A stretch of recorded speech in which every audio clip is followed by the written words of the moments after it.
उस लेवल के तो लीडर है नहीं। बाकी किसी जथेदार विरुद्ध ਜਾਂ किसी लीडर पंजाब के विरुद्ध वो मैं समझना वा कि उन्होंने आपसी लड़ाई है। हुण अकाली दल बादल का विरसा सिंह वलटोया वो इल्ज़ाम ला रहा है कि हरप्रीत जो है वो बीजेपी के हाथों में खेल रहा है, और उसने प्रूफ भी दिए। अमित शाह के साथ उसकी मीटिंगें हुई, और हम भुगतभोगी हैं। हम कैसे ना माने जब हमने, आपको पता है, जब हमारी कमेटी नहीं बन रही थी, सरकार नहीं बना रही थी, तो हमने एक लिस्ट जारी की थी अपनी तरफ से। संघर्षशील जिन्होंने 22 साल संघर्ष किया, हमने वो कमेटी को गठित किया और कमेटी को नाम हमने अकाल तख्त भेजे, और इसी हरप्रीत जथेदार ने हमें कहा था कि हम अकाल तख्त की मोहर लगाएंगे आपकी कमेटी के ऊपर।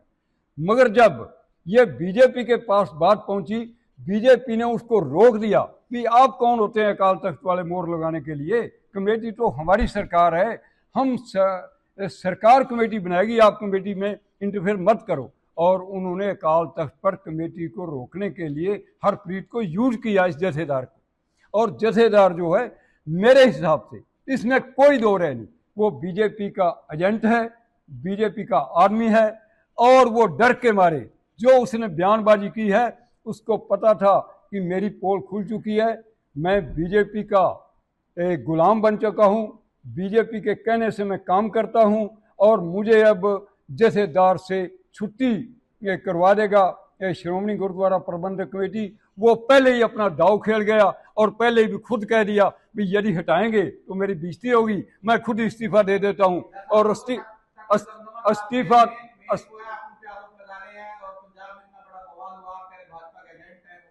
मैं कहता हूं भाजपा का एजेंट है, मैं खुद कह रहा हूं। यदि भाजपा का एजेंट नहीं तो अमित शाह के साथ उसने 2 घंटे बंद कमरे में मीटिंग क्यों की? हमारी कमेटी को जो उसने वायदा किया था हमारे साथ, उसको मोहर क्यों नहीं अकाल तख्त पर लगाई? ऐसा ये सारी दुनिया जानती है कि वो बीजेपी के हाथों में खेल रहा है, और इसी वजह से अकाली दल बादल उसको हटाना चाहता था। वो भांप चुका था भी मेरी जथेदारी जा रही है, और वो गेम खेल गया। उनसे पहले ही, हटाने से पहले ही खुद ही इस्तीफा पेश कर दिया, और बाद में भावुक भाषण दे के ऊपर रो के। जथेदार कभी रोया करते हैं क्या? जथेदार तो वो थे जिन्होंने महाराजा रणजीत सिंह को भी कोड़े लगा दिए थे, और दरख्त से बांध कर कोड़े लगाए थे। वो जथेदार होते हैं क्या? जो जथेदार रो गया वो इतना कमजोर, हमें जथेदार चाहिए नहीं कौम का।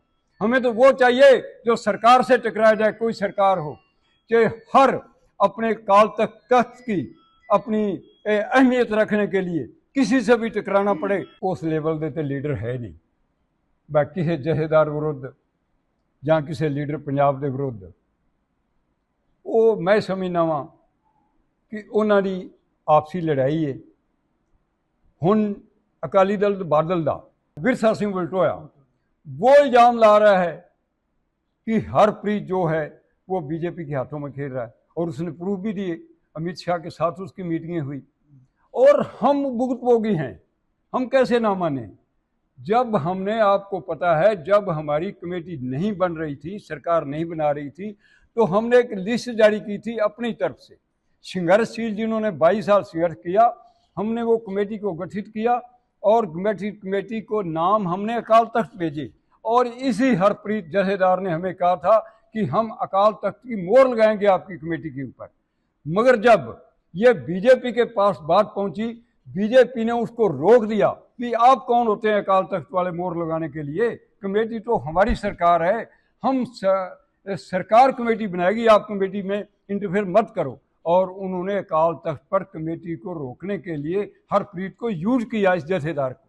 और जथेदार जो है, मेरे हिसाब से इसमें कोई दो राय नहीं, वो बीजेपी का एजेंट है, बीजेपी का आदमी है, और वो डर के मारे जो उसने बयानबाजी की है, उसको पता था कि मेरी पोल खुल चुकी है, मैं बीजेपी का एक गुलाम बन चुका हूं, बीजेपी के कहने से मैं काम करता हूं, और मुझे अब जथेदार से छुट्टी करवा देगा श्रोमणी गुरुद्वारा प्रबंधक कमेटी। वो पहले ही अपना दाव खेल गया, और पहले ही भी खुद कह दिया भी यदि हटाएंगे तो मेरी बेइज्जती होगी, मैं खुद इस्तीफा दे देता हूं। और इस्तीफा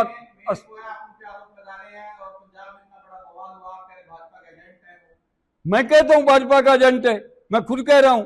यदि भाजपा का एजेंट नहीं तो अमित शाह के साथ उसने 2 घंटे बंद कमरे में मीटिंग क्यों की? हमारी कमेटी को जो उसने वायदा किया था हमारे साथ, उसको मोहर क्यों नहीं काल तख्त पर लगाई? ऐसा ये सारी दुनिया जानती है कि वो बीजेपी के हाथों में खेल रहा है, और इसी वजह से अकाली दल बादल उसको हटाना चाहता था। वो भांप चुका था कि मेरी जथेदारी जा रही है, और वो गेम खेल गया। उनसे पहले ही, हटाने से पहले ही खुद ही इस्तीफा पेश कर दिया, और बाद में भावुक भाषण दे के ऊपर रो के, जथेदार कभी रोया करते हैं क्या? जथेदार तो वो थे जिन्होंने महाराजा रंजीत सिंह को भी कोड़े लगा दिए थे और दरख्त से बांध कर कोड़े लगाए थे। वो जथेदार होते हैं क्या? जो जथेदार रो गया वो इतना कमजोर, हमें जथेदार चाहिए नहीं कौम का। हमें तो वो चाहिए जो सरकार से टकराया जाए, कोई सरकार हो कि हर अपने काल तक तख्त की अपनी अहमियत रखने के लिए किसी से भी टकराना पड़े